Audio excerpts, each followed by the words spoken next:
Hi, everyone. Welcome to another episode of Outgrow's Marketer of the Month. I'm your host, Dr. Saksham Sharda. I'm the creative director at Outgrow.co. And for this month, we're going to interview Ryan Steinolfson, who is the founder of AccelerateMarketing.com.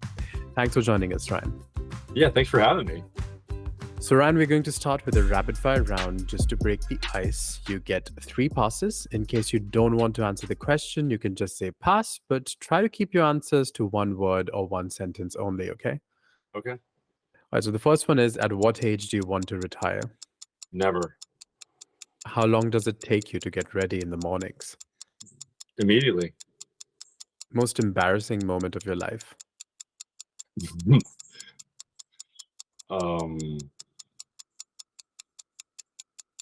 Pass. Favorite color? Blue. What time of day are you most inspired? In the shower. How many hours of sleep can you survive on? 7. Fill in the blank. An upcoming marketing trend is blank. AI for voice. Conversational The, AI. the city in which the best kiss of your life happened. Jupiter, Florida. Pick one, Mark Zuckerberg or Elon Musk. Elon all day. The biggest mistake of your career. No mistakes. How do you relax? Getting in the water. Ocean. How many cups of coffee do you drink per day? 0. A habit of yours that you hate. It's all good. The most valuable skill you've learned in life. Calming down. Like bringing it down. Your favorite Netflix show. I don't watch any Netflix. YouTube. It's all YouTube. Your favorite YouTube show. I'd say like ancient aliens, ancient civilizations. 1 word description of your leadership style. Open. Top priority in your daily schedule. Meditation. Key factor for maintaining a work-life balance. Fun. Memorable career milestone. Hitting $1 million a year. Oh, okay. Well, that's the end of the rapid fire round. That was quite a high end. So let's go on to the main questions, which you can answer with as much ease and time as you like. The first one is, how does one accelerate marketing in this age of AI content everywhere? Great question. They accelerate their marketing. And I can go, this is going to be longer in a sentence, right? Yeah, you can go on for a while. All right. Whew. It's tough. For a guy that likes to talk, using words, just 1 word, it's tough. My team would have been proud of me, actually, like having me go through that. So it's really simple, actually, because we've been doing it for about 15 years now. And in this day and age, for an agency to be around any more than even 4 or 5 is a long time. And during that time, a lot's changed and a lot stayed the same. And so one of the things that stayed the same, because people are still searching on Google and they're still typing in business near me or pets near me or pet sitter, whatever they're looking for. And the number one way that people are still finding businesses is still on a lot of them are looking for the search results at the top. And so Google is, it's got the maps and it's got now Google screened. And so that's why we focus on just those 2 things, is Google local service ads and Google Maps. And if a SMB or a small to medium-sized business is in those areas, in those 2 sections, and they've got a decent number of reviews, which we help them with, and they're using AI, that's the wrinkle, conversational AI, which we have a solution for. Thank God, we finally, after 2 years, we finally got a solution to answer the phone using AI for our clients so they can have 100% response rate. That's the key to generating a constant flow of new pre-qualified, pre-sold leads, is to make sure that the phone is being answered every single time, if not by your team for the first 20 seconds, which is what we do. We give the internal team about 20 seconds to answer the phone, and then we let it flip over to AI so that all the calls are answered within that 30-second time period that Google wants. And that's the main ranking factor for local service ads. And that's what almost every single business is not doing. So we finally have a solution for that. It's using AI in a way that most people don't know you can use it. And we can even make it sound like your voice. So it sounds like the owner when the AI picks up. And we do that for not only voice calls, but also for message leads. And that is a technology that is rapidly growing, and new agencies are actually being created right now just to master or to help businesses utilize conversational AI for their businesses and integrate their CRM, for example, into the AI so that the AI can process the conversation by looking at and referencing the CRM and seeing if it's an existing customer or not, and then taking that information and having a contextual based conversation based on the products or services that they've already purchased or using, or any past conversations that they've had. So it's got complete recollection of who those existing clients are. And it can even do things like qualify somebody that's not an existing client by looking at other databases. So anything that can be connected through Zapier can be accessible to the AI. So think about that. I mean, that all can be going on in the background while a full conversation is going on, which is much different than, I don't know if you're different than me, but most guys, they say girls can multitask, females can, but guys, we're not really made to multitask. We're made to really focus on doing one thing and do it really well. Well, the AI can do hundreds or thousands of things at the same time. It can qualify somebody while having a conversation with as many people at one time as you want it to have. So there's no limit to the number of people that AI can handle at any given time. Therefore, all the phones will be answered, and they can go and they can qualify them. They can do all kinds of amazing things while that conversation is happening, not only for voice, but also for message leads, which is great. Which is a big challenge because a lot of people that use local service ads, the two options to contact that business is either through voice or through message. And most people don't even turn the message leads on because they don't know how to respond. They don't know how a easy way to have message leads fit into their intake processes. So therefore they don't even use it. And those leads are half the price. And they typically convert at least probably about a 10 to 15% higher rate than voice leads as well. And they're easier to handle once you get them. Anyway, so that's what I would do. I mean, we have kind of an ascension ladder for our clients, and the place that we start them with is actually setting up call tracking so that we can track all the phone calls first. Because if you're not tracking calls, what are you doing? I mean, we won't even take on a client now unless the client that we're going to work with will actually either has call tracking or is willing to get call tracking, because I want that client or the clients that we work with to know beyond the shadow of a doubt exactly what kind of value that we're bringing in terms of, and not only that, so that we can hold ourselves accountable.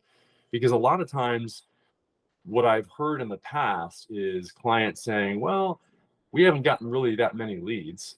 Well, if we can listen to the calls and we can determine if they're actually good leads and what the return on ad spend is, then it's hard to argue with a ROAS number, like a return on ad spend.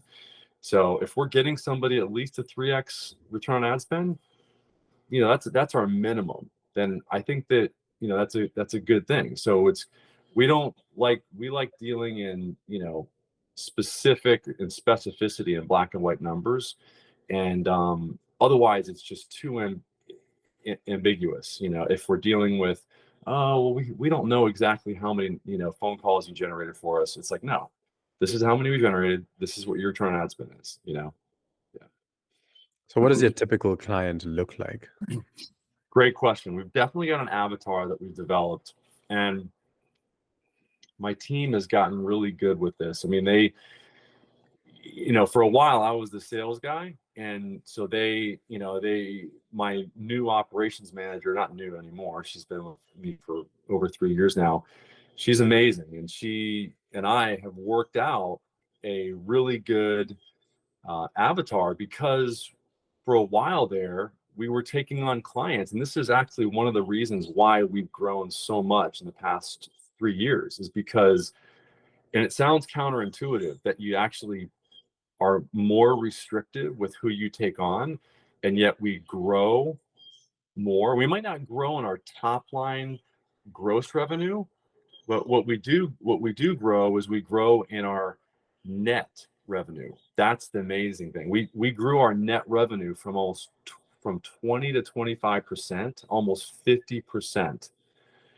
That's a huge profit percentage. I mean, that's like, I don't think there's too many other agencies out there that have that kind of a profit percentage. I mean, typically it's around 20, 25%. If that, we've exceeded 50% in certain months this past year, because we've gotten super specific on who we take. And when I talk to people, when I talk to prospects, and they call me from typically my YouTube videos, etc., that I've got out there, which by the way is a amazing channel for lead gen. I mean, I know it's been used for a long time. I love the lead gen from YouTube, because I can educate people and get them to a certain point before I even talk to them, so that they're prepped for the call. I mean, they know about the 3 R's, the reviews, radius, response time. They know the mantra that I've got. So I'm already talking to somebody that's already educated, and that's a good thing, because then I don't have to spend as much time helping them understand who we're looking for, because a lot of times I've already qualified them in the YouTube videos, because they know that if they're not dealing with their response rate, if they're not dealing with their getting reviews on a weekly basis, at least 2 reviews a week, and if they're not optimized in terms of their radius, which we've got ways to do that, then they're not a good candidate, number one. I mean, or if they're not willing to do something about it. It's okay if they're not doing anything about it, and if they're going to tell me when I'm on the call that they're not willing to do anything about it, then it's like a red flag. We use red flags and green flags. It's like green flag, red flag. So we use our team's constantly saying, this is a red flag, this is a green flag.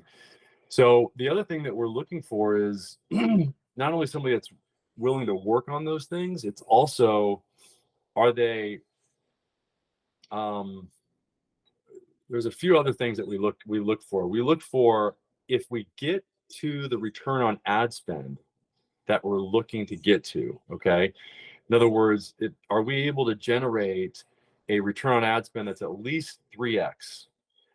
Will they increase the budget? Because outside of Google Maps optimization, or not, Google Business Profile optimization, which is primarily an organic strategy, the local service ad strategy is one where you have to pay to play, just like Google Pay per click.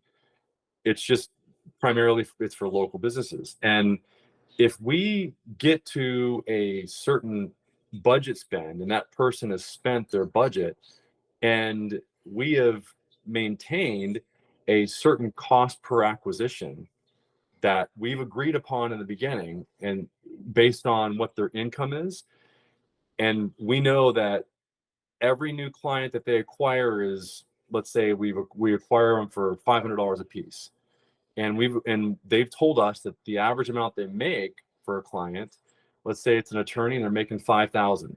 Well, that's a great return on ad spend. I mean, it's, they're paying $500, they're making 5,000.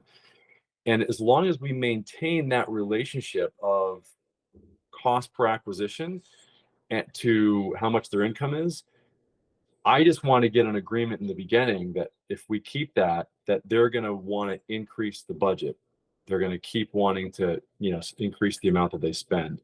So unless we have somebody that's willing to do that, or start at a budget that we need to start at in the beginning, because Google actually wants to know, because we've tested this out, especially for local service ads. So all you agency owners out there that, I don't know who you're, there's probably some agency owners are going to listen to this. A lot of agency owners that I've spoken to don't know this about local service ads. So this is a good thing to know, that because we've tested this, that a lot of areas or a lot of verticals, if you don't start out with a certain budget amount per week, per month, they're just not going to send you the volume of leads. We've experienced that Google will not send the volume, or really the quality as well of leads to your client. And so we have a minimum that we like to start with, and a lot of times it's a little bit more than some of these small, medium-sized business owners want to commit to. And that tells us something also about them as well. Are they really ready to start a campaign like the one that we want to start with them as well? So we just want to know that who we're dealing with, and because some people, they just want to like dip their toe in, and it can be a little challenge. It can be challenging for us, because if we're spending our time onboarding somebody that just wants to kind of try it out, we're limiting our capacity to bring on another client that would want to go full bore and has the budget and has the scalability to grow with us, so that we can really make a big impact on their business. Because we want to work with businesses that want to grow, and that really want to make an impact and grow. So those are a couple things. I mean, there's many more, but The conversation AI that you've been talking about must have been something very recent, and I guess only from last year onwards that we seen such progress in AI. So all this growth that you've seen through this tactic has happened in the past year. yeah. So it's funny, we've just experienced that growth without even the AI. We're just launching the AI literally this week. And if anybody wants, and we're actually going to white label our service to other agencies as well. So we've been developing this conversational AI tool along with a software for local service ads that allows business owners to manage their local service ads, because it allows them to see what their response rate is. Because if you don't have what's called a MCC account, or a master client account, you can't see what your response rate is. So so a lot of business owners that only have one location, which is probably 80% of businesses out there, they can't see what their response rate is at all. And so our software allows them to do that, and to go back and look back more than the 3 months than that the current LSA software allows you to go back and look. So you can see the trends, and you can see the correlations with lead volume and response rate. So as lead volume goes up, response rate goes up, and same with reviews. So we graph that over time, so that we can show our clients and really help them to commit to wanting to improve the reviews and the response rate, because they can see the data, they can see the correlations. Because Google doesn't, Google's not known for their customer service or their graphs, or they're pretty close to the chest with their business intelligence and their data. So we're just representing it in a way that makes it easy for people to really understand the connection between the 3 R's that I talk a lot about in my YouTube videos. So is there any CRM system you use to supplement everything that's happening? Well, like a lot of agencies, we bought into GoHighLevel in the beginning, for ourselves, and for a lot of our clients use it as well. And we can connect through the API to the AI, which is amazing, because that allows us to pull in that data that I was talking to you about. And I like GoHighLevel. It's like a Swiss Army knife. It's got a lot of different a lot of different tools. Not all of them are the best at what they do. Like for the call tracking, for example, it doesn't do all the things that at least not yet that we need call tracking to do, like simultaneous calling of as many numbers as we want at the same time. I don't, if they've fixed that, somebody let me know, because I would love to be able to use GoHighLevel and keep everything in one place. So when, you know, we use CallRail, and we're partners with them, but yeah, yeah. What was yeah? I think I forgot Any what CRM tools you use to supplement oh, all the disappointments of Google that you'd mentioned yeah, earlier?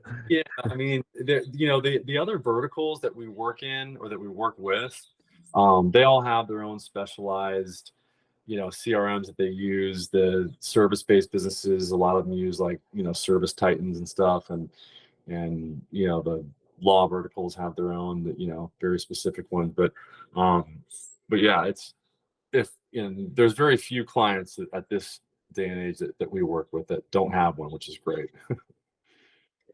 So what does your typical day look like? Walk us through your typical day at work. Typical day at work is, every day is very unique. I can tell you that now it's much different, because I do have people that are selling for us. So I used to, and I enjoy selling. Before I did this, I was in biotech sales. And so I used, you know, I've always been in the sales arena. So it is nice as the owner and of the company to just, you know, see higher level things and work on higher level things, and not just um, selling. Although I do get involved in sales still, which I enjoy a lot. A lot of my day is spent communicating with the programmer after I get up and I do um, my practice yoga. I actually have a lot of I just went to one of Sadhguru's events, and we learned Surya Shakti and some of these other practices that we do on a daily basis in Kriyas. I just got done doing those actually before our meeting, and part of that is meditation twice a day, which is great. But so it's, you know, it's just interspersed with, it's whenever because a lot of these practices have to be done on, or should be suggested to be done on, like 4 hours of non-eating. So I'm constantly, you know, figuring out, you know, when lunch is, when dinner is, and then, you know, having all these calls with, you know, these business calls and stuff. It's just, every day is a little bit different, you know, in terms of what's going to work. And um, I have a lot of Zoom calls, and I do podcasts, and I record videos as well for my YouTube channel. Thank God I've got the studio here at the house, and yeah, so it makes it easy, and I've got all the lights and everything. It looks crazy in here because we've got lights all over the place, to, you know, so I can have meetings wherever I want to. But yeah, so no typical day really. Hmm. And do you find yourself overwhelmed by the speed of 21st century marketing, or the meditative things that you have around you? Are they a safeguard for this? So what is happening with accelerating marketing in today's age?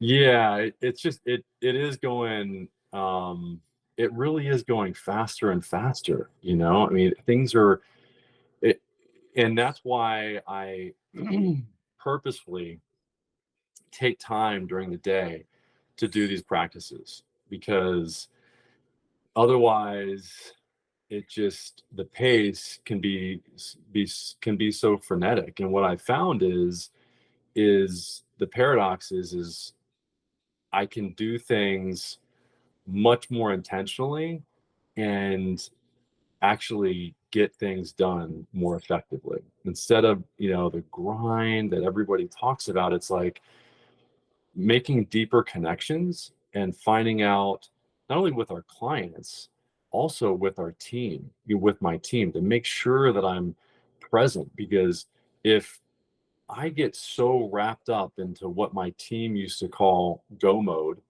when I was having 2 or 3 or 4 cups of coffee a day, then I was not able to connect, because while I was meeting with you, I was thinking about what's happening or what's going to happen at 1 o'clock, and what happened earlier, and what's going to happen tomorrow, instead of actually connecting and being present in the moment with you or my employee or my girlfriend or anything that's going on. And I think that in today's era, and just in today, I think that I know that I was doing that. And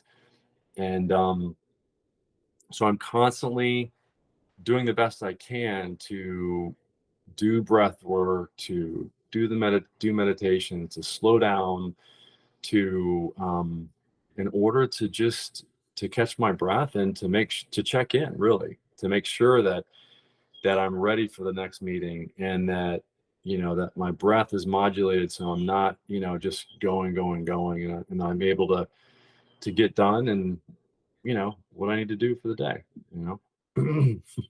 So turning back to your clients for a bit, since you work with a lot of local businesses, is it not sometimes the case that there's a conflict of interest and there's two businesses in the same area? Yeah. Yeah, a lot. That used to happen a lot. Second, I mean, so, and you know this, and most other agency owners back in the day, especially when we were doing, SEO, it's is that it was it was so funny, because you'd get these exclusivity clauses that would be signed, and especially in these very highly coveted verticals like attorney work or plastic surgeons, that where the amount of income that they get for each one of these new leads or these new clients that they get is that there's big there's high, it has very high stakes. And so the rankings.io, those agencies, and all the big agencies would have you know a rider on top of their agreement that says, okay, you have exclusivity in this specific area for search engine optimization. And I understand that, because there's only one position that you can get in, or be in the there's only one company that can be in the first position, you know with and that's the thing I like about local service ads, is that a lot of what we do is dependent on our clients' ability to do what we're working with them on. So it's not so much all of what we do as an agency to optimize the client. It's the 3 R's. It's reviews, radius, response time. And that's actually one of the reasons why I came up with the solution of the artificial intelligence or conversational AI answering the phone, is because it was driving me nuts that I couldn't help the client control something that was out of their control, because almost every client either wasn't aware of what was even happening with their intake team. They didn't even know that almost every single time, to a person that I asked, what do you think your response rate is? What percentage of calls do you think your team answers? And literally 95% of the time, they would say, oh yeah, we answer 100% of our calls, every one of them. And I mean, I would have 3 calls a day, same thing. And that's why I got so singularly focused on solving this one problem, because these business owners, it was a tail wagging the dog. I mean, they didn't know what they didn't know. And they were wearing so many hats that they were unaware of what was happening at their most fundamental level. Right when the person, that's like when business starts. That's like at the very beginning. It's like you have 20 seconds to make an impression. you know this is the reason why Google has the expectation of all calls being answered in 30 seconds, because that's like at the time that it starts. And at that fundamental time, because all these other hats are being worn, they don't know what's even happening there. And so we needed to provide a solution. We have, and outside of that, everything else, or a lot of the other things that we work on with our clients on, are things that we're helping them do. We're automating some of the review gathering, and the biggest opportunity for us is to do what we call, which is a review culture training, where we shift their culture into one where they all become one of review gatherers. And they get more reviews, they get better reviews that way, they get, more meaningful reviews that way. And Google can see when it's being done the right way. They see all the funky stuff that goes on with review gathering. Google knows what's going on. I mean, their AI is one of the smartest AIs out there. So they can they know who's breaking the rules and who's not.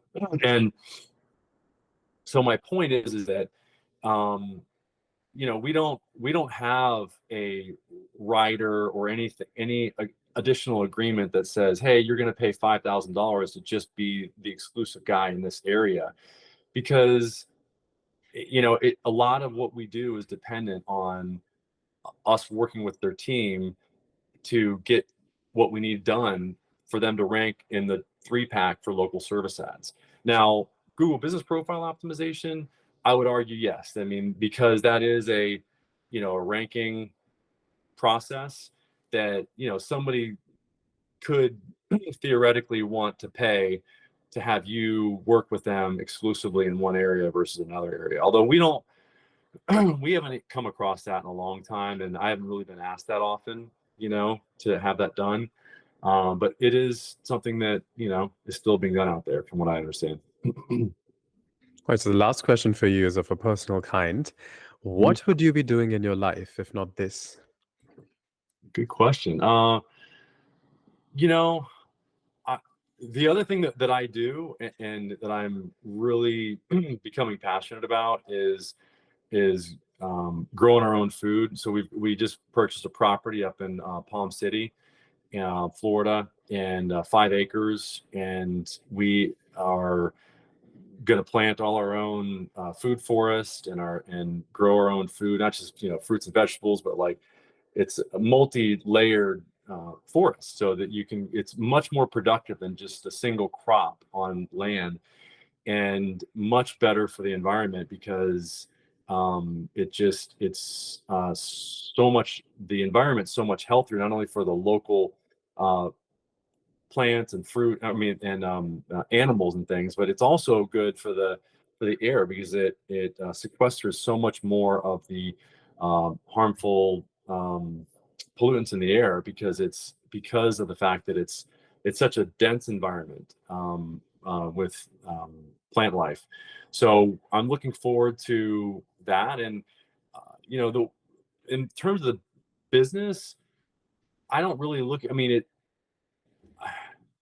I enjoy what we're doing because it's cutting edge, because it's leveraging technology to solve a specific problem that almost every business has, specifically with the AI, conversational AI. But really fundamentally, what I enjoy about business is I think it was I forget who said it. It was one of the Shark Tank guys that said, business is like playing a sport. It's because you're on a team, and it's like a team sport. I think it was the guy that owns the basketball team, the tall dude, the dark hair. I forget his name. Anyway, it is. It is like a sport, and the more, because the team can be made more efficient through training. The team can be made stronger through through bonding exercises, things that would bring any other sports team together very similarly. And there's a culture, just like a sports team has. Every sports team, all the famous ones, they all had their own little internal culture in the team, and the same thing applies with the team, the business team. And it really, I think, somebody else said this. I mean, when you fundamentally break down a company, it's just the employees. It's all the team itself, and operating as one organism, if you will. And so that's what I find so fundamentally interesting about it, is that it's even though we're delivering agency services, digital marketing agency services, we could be at the same time, delivering any service. We could be a pest control company, and it would really be the same thing. It's just the, and I enjoy what we're doing specifically because I do enjoy the tech side of things and the cutting edge side of it, that we're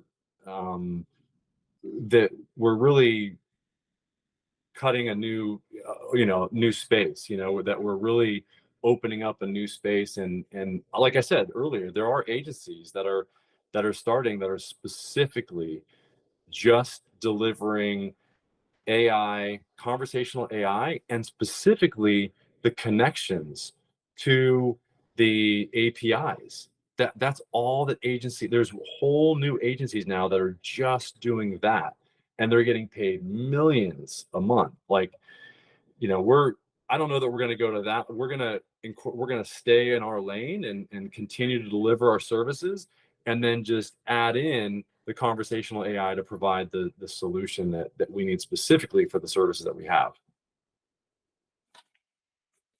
I was going to say, but you said you also plan to white label it, and yeah, we are white labeling it for other agencies, and any business owners that want to test it out, we are looking to test it out all by itself without our services, because just by itself, just the AI itself, because we definitely we've got a little double texting issue that's going on with the message leads, because Google actually sends 2 messages and then the AI wants to respond twice.